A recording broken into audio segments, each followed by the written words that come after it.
já, né? Ele mencionou aqui o programa que nós fazíamos na rádio, o programa Magistério Cristão. Eu era superintendente de escola bíblica dominical lá no Jardim Irapiranga nesta época. Faz um pouquinho mais de 10 anos. Parece que não, mas o tempo passa, né? Nosso irmão Augusto, depois nos conhecemos pessoalmente e realmente nos tornamos amigos à primeira vista. Conversamos, percebemos que temos muita coisa em comum, inclusive a leitura, né? Nós estávamos conversando esses dias pelas redes sociais, que hoje são poucos os que gostam de ler. Embora no Brasil tenha aumentado um pouco o número de leitores, mas infelizmente, comparado a outros países, comparado à Europa, ainda lemos muito pouco.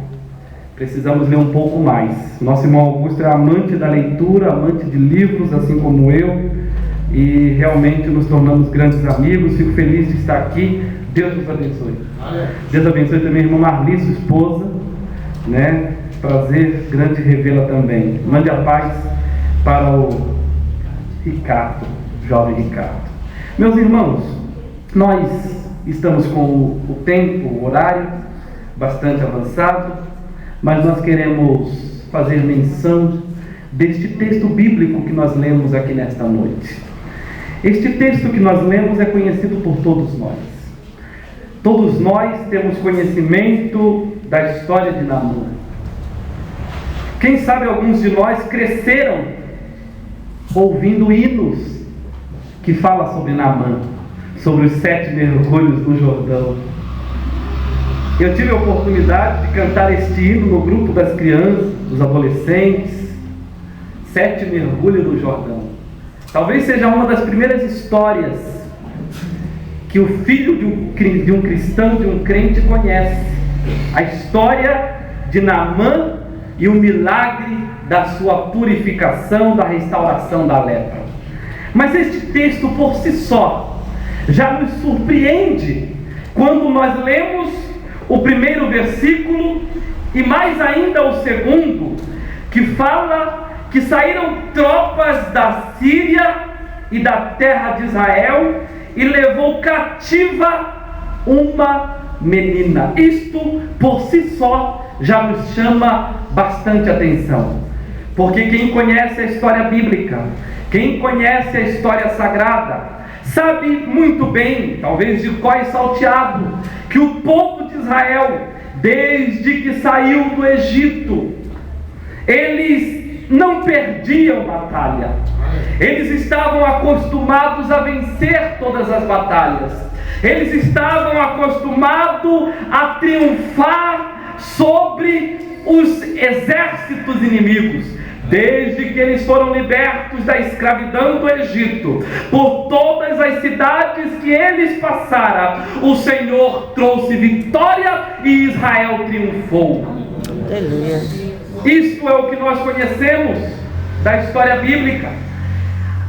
Foi neste período de grandes vitórias, de grandes guerras e dos momentos em que o povo de Israel triunfava sobre todas as demais cidades, é que o nosso Deus tornou-se conhecido como Deus de Israel, o Senhor dos exércitos, aquele que não perde batalha.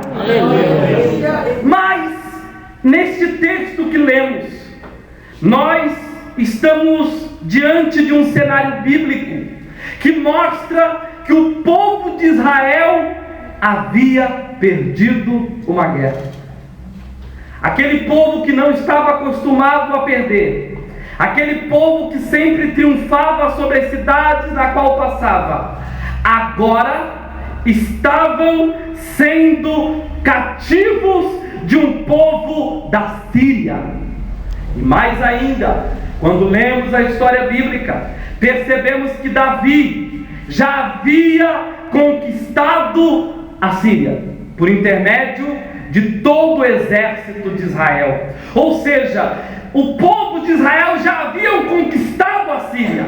Mas, meus irmãos, a história nos diz que o povo de Israel, depois da conquista da Síria, eles se dividiram. E eles se dividiram em 10 tribos, que foram conhecidos como as tribos do Reino do Norte. E as 2 tribos que ficaram conhecidas como as tribos do Reino do Sul. Houve uma ruptura, houve uma divisão, e os exércitos da Síria encontrou uma oportunidade para destruir o povo de Israel. E neste tempo, e neste período, nós aprendemos a primeira lição deste texto. Quer perder batalha? Quer cair perante os inimigos? Quer sofrer na sua vida? Quer destruir a sua igreja? Quer destruir a sua família? Quer destruir a sua mocidade? É só se dividir. A divisão é a causa da ruína, do retrocesso, da tristeza e da derrota de muitos de nós. Eu estava ouvindo um pastor chamado pastor Sisak Valadares, não sei se o nosso irmão Augusto conhece, pastor de Rio Claro, e ele estava dizendo o seguinte, que certo homem chegou para ele e disse: pastor Sisak, que apito você toca? E ele disse: mas que negócio é esse de apito? Eu não toco apito coisa nenhuma. E ele disse: não, eu quero saber o que você faz, o que você é. E ele disse: eu sou servo do Deus Altíssimo. Aleluia. E aí dizem que o irmão chegou para ele e disse o seguinte: mas só isso? Só servo do Deus Altíssimo? E ele falou: só isso. Ele falou: mas eu pensei que você fosse um pastor, quem sabe um pastor regional, quem sabe um pastor setorial, um pastor distrital, um pastor presidente de campo, mas você só é servo do Deus Altíssimo. E ele disse: quer coisa melhor? E aí o irmão continuou conversando com ele e disse o seguinte: por que tantas igrejas têm sofrido? E ele disse: a resposta é uma só: divisão. Divisão.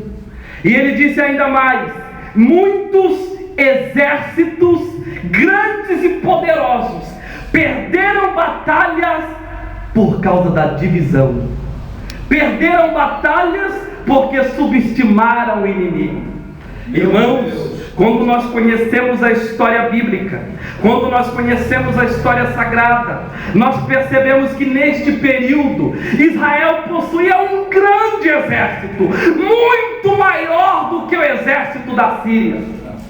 Naamã poderia ser um grande homem, Naamã poderia gozar do respeito pelo seu senhor, rei da Síria, mas ele sabia que eles não poderiam lutar contra Israel, porque Deus era com Israel.